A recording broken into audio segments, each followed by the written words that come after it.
तो भगवान की परिचर्या ये जो है, ये 31वां अंग है भगवान की परिचर्या। पढ़िए रीना माता जी। हरे कृष्ण प्रभु। भक्ति के अंगों का विशेष विवेचन। भगवान की परिचर्या। हम्म। विष्णु रहस्य में उल्लेख है, सेवक जैसे राजा की सेवा करते हैं, वैसे ही जो भगवत सेवा की व्यवस्था करता है वह निश्चित रूप से देह त्याग कर कृष्ण लोक को जाता है। आज भी बहुत से मंदिर वास्तव में राजप्रसाद जैसे हैं। वो साधारण भवन नहीं है, क्योंकि श्री कृष्ण का अर्चन उसी प्रकार होना चाहिए जैसे अपने महल में राजा सेवित होता है। वृंदा वृंदावन के हजारों मंदिर में श्री मूर्ति की राजोचित परिचर्चा की व्यवस्था है। नारदीय पुराण में कथन है, जो कोई क्षण भर के लिए भी भगवान के मंदिर में रहे वह भी परम पद पर जाता है।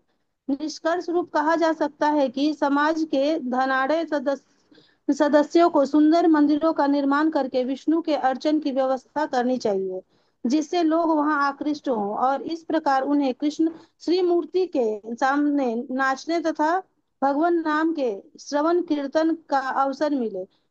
इससे सभी भगवत धाम में प्रवेश कर सकेंगे।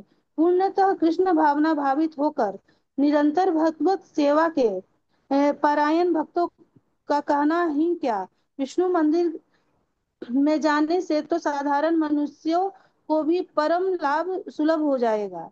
इस संदर्भ में श्रीमद् भागवतम के चौथे स्कंद 21.31 में महाराज पृथु अपनी प्रजा से कहते हैं कि हे प्रजाजनों, भगवान श्री हरि सभी के लिए पतित पातन है। किसी भी देवता में यह सामर्थ्य नहीं है, क्योंकि वे तो स्वयं ही बंधन में है। एक बद्ध जीव दूसरे बद्ध जीव का त्राण कैसे कर सकता है? श्री कृष्ण अथवा उनके प्रमाणिक प्रतिनिधि ने ही में ही किसी का उद्धार करने की शक्ति है।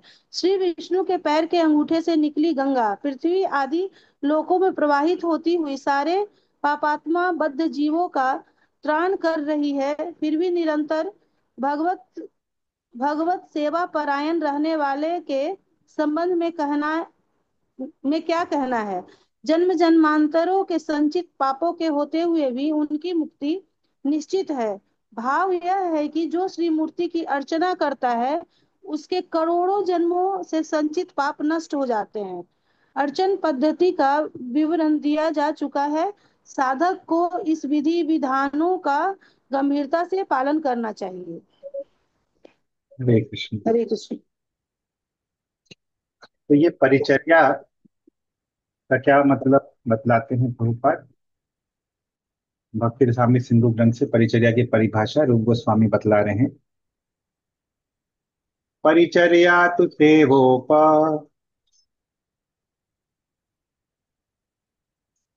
करणादि परिस्त्रिया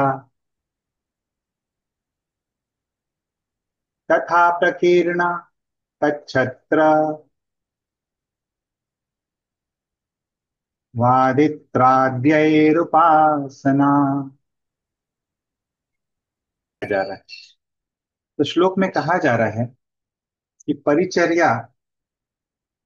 तु परिचर्या तो सेवा उपकरण, भगवान की सेवा के लिए जिन उपकरणों का प्रयोग होता है, सेवा उपकरण आदि जितने भी उपकरण होते हैं भगवान के, उसका परिष्क्रिया, उसका परिष्कार, उसकी शुद्धि इत्यादि जो होती है, ये पहला चीज हो गया। तो जीव गोस्वामी बोलते हैं परिचर्या अत्र राज्ञा इव सेवा उच्यते। यहाँ पे परिचर्या का मतलब है राज्ञा इव सेवा उच्यते। राजा के जैसा सेवा जो होता है भगवान का, वो परिचर्या कहलाती है। साच विधा, दो प्रकार की परिचर्या होती है। उपकरण आदि परिष्क्रिया, उपकरण जो भगवान को प्रयोग किया जाता है, उसका परिष्कार, उसका शोधन इत्यादि, साफ सफाई करना उसका। जैसे भगवान को आपने जो जो भगवान की सेवा में प्रयोग होते हैं उपकरण, लोटा बर्तन इत्यादि उसका साफ सफाई इत्यादि करना, मार्जन करना। और दूसरा बोलते हैं प्रकीर्ण, प्रकीर्ण कट छत्र वादित्र आद्य उपासना। तो प्रकीर्ण मतलब कि चावल, फिर छत्र यानी कि भगवान को जो छत्र प्रयोग होता है भगवान के लिए, और वादित्य, वादित्र, वादित्र आदि यानी वादित्र आदि, वादित्र यानी कि वादित्र माद्यान मनसोरसेन।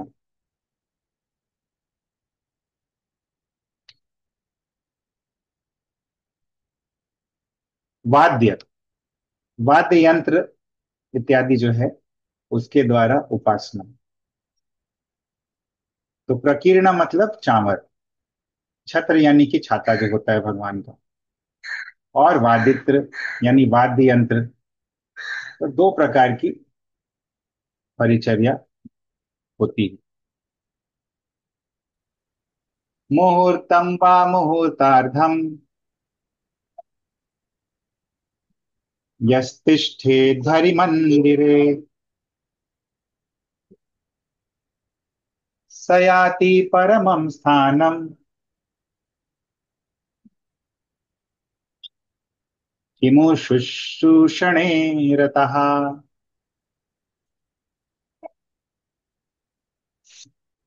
परिचर्या का महात्म्य, परिचर्या का महात्म्य कैसे है ये, वो हम लोग देखेंगे।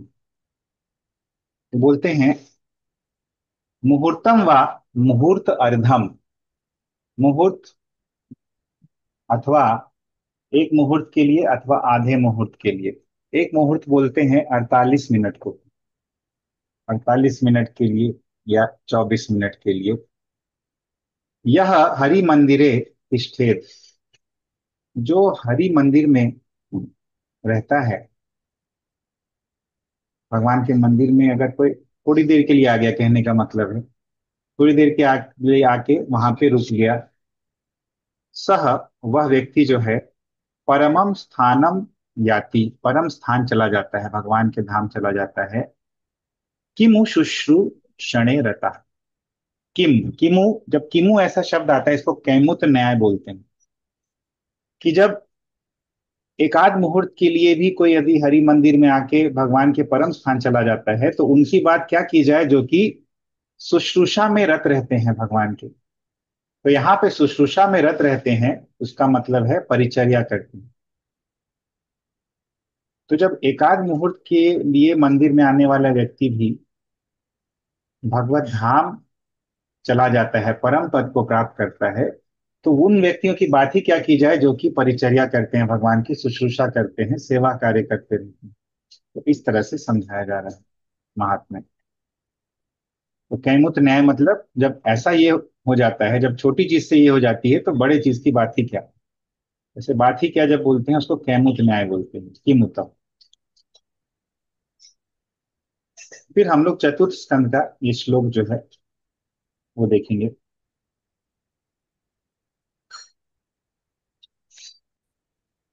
तो चतुर्थ स्कंद में, चौथा स्कंद में 21वां अध्याय 31वां श्लोक। यत्पाद सेवाभिरुचिस्तपस्विनाम अशेष जन्मोपचितम मदम धियः सत्यः क्षिणोत्यन्वहं मेधति सति यथा पदांगुष्ठ विनिसृता सरित।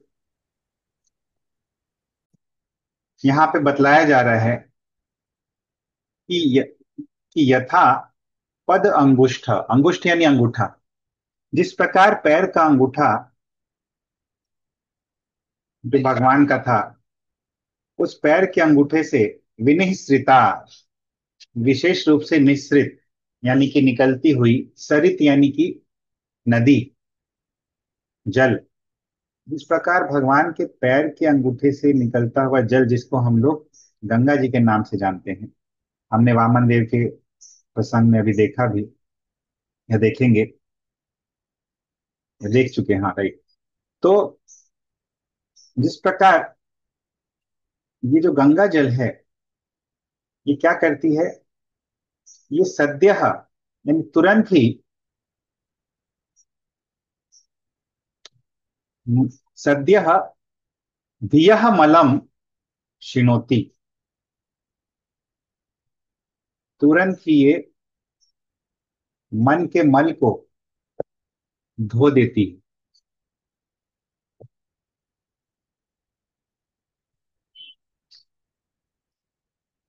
जिस प्रकार गंगा जी से शुद्धिकरण हो जाता है, उसी प्रकार, क्योंकि गंगा जी उस भगवान के पद अंगुष्ठ को छूते हुए निकलती है, इसीलिए गंगा जी का वो प्रॉपर्टी है। तो फिर जब वो डायरेक्टली कोई यदि उस पैर की भगवान की सेवा करे, चरणों की सेवा करने का उसमें इंक्लिनेशन हो, तो उसके बारे में क्या कहा जाए, वो तो शुद्धिकरण कर देगी मन का।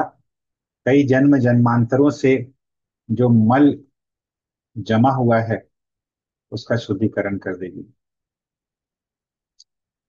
देखते हैं हम लोग श्लोक से डायरेक्ट प्रभुपाद का वर्ड टू वर्ड मीनिंग देखते हैं। यद पाद सेवा अभिरुचि ही, अभिरुचि यानी कि इंक्लिनेशन, जिन चरणों की सेवा की जो अभिरुचि होती है, इंक्लिनेशन होता है, तपस्वी नाम, ऐसे तपस्वियों का जिनमें ये अभिरुचि होती है, वैसे तपस्वियों का वो अशेष जन्म उपचितम मलम धिया सद्यः क्षिणोति।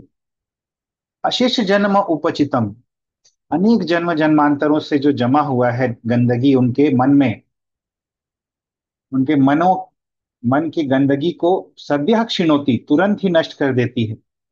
ये रुझान जो होता है भगवान के चरण कमलों को की सेवा करने का, जो ये तुरंत ही नष्ट कर देता है अशेष जन्मों में जो मन में गंदगी बैठी हुई है। चेतो दर्पण मार्जनम, अनवहम, अनवहम मतलब अनवहम एधति सती, इतना ही नहीं, अनवहम यानी कि प्रतिदिन, अहम यानी कि दिन, अनु यानी कि प्रति, तो प्रतिदिन क्या करता है ये स्वभाव जो होता है, रुचि अभिरुचि जो होती है, ये जो इंक्लिनेशन होता है, प्रतिदिन वो बढ़ाते जाता है भगवान की चेतना को। एधति सती, एधति यानी बढ़ाते जाता है। जिस प्रकार गंगा जी भगवान के चरण कमलों से निकलती है, और इसलिए गंगा जी का ये प्रॉपर्टी आता है, तो उन चरण कमलों का डायरेक्ट यदि किसी का अभिरुचि रहता है, तो उससे भी अनेक जन्म जन्मांतरों में जो मन में जो मल जमा हुआ रहता है, वो शुद्ध हो जाता है। तो पाद सेवा अभिरुचि जो है, ये परिचर्या के संबंध में बोला गया है। तो आगे चलेंगे। ये लास्ट श्लोक है इस अंग में। अंगानी विविधान्येव स्युः पूजा परिचर्ययोः, न तानि लिखितान्यत्र ग्रंथ बाहुल्य भीतितः। तो यहाँ पे रूप गोस्वामी बोलते हैं कि अंगानी विविधानी एव स्युः, विविध प्रकार के अंग होते हैं इसके पूजा और परिचर्या के। पूजा और परिचर्या के विविध अंग हैं। हम लोग देखिए आज नहीं देख पाए बहुत सारे अंग जो कि ग्रंथ में उपलब्ध नहीं है। क्यों नहीं उपलब्ध है? न तानी लिखितानी अत्र, अत्र मतलब यहाँ पे इस ग्रंथ में तानी न लिखितानी, मैंने वो सब नहीं लिखा है। क्यों? क्योंकि ग्रंथ बाहुल्य भीतितः, इस डर से कि कहीं ग्रंथ बहुत बड़ा ना हो जाए। तो ऐसा रूप गोस्वामी बोलते हैं, ग्रंथ के बहुत बड़ा होने के डर से मैंने वो सब अंग जो है पूजा और परिचर्या के यहाँ पे नहीं लिखे, लेकिन अन्यत्र वो उपलब्ध है। तो ये यहाँ पे ये अंग हम लोगों ने देखा।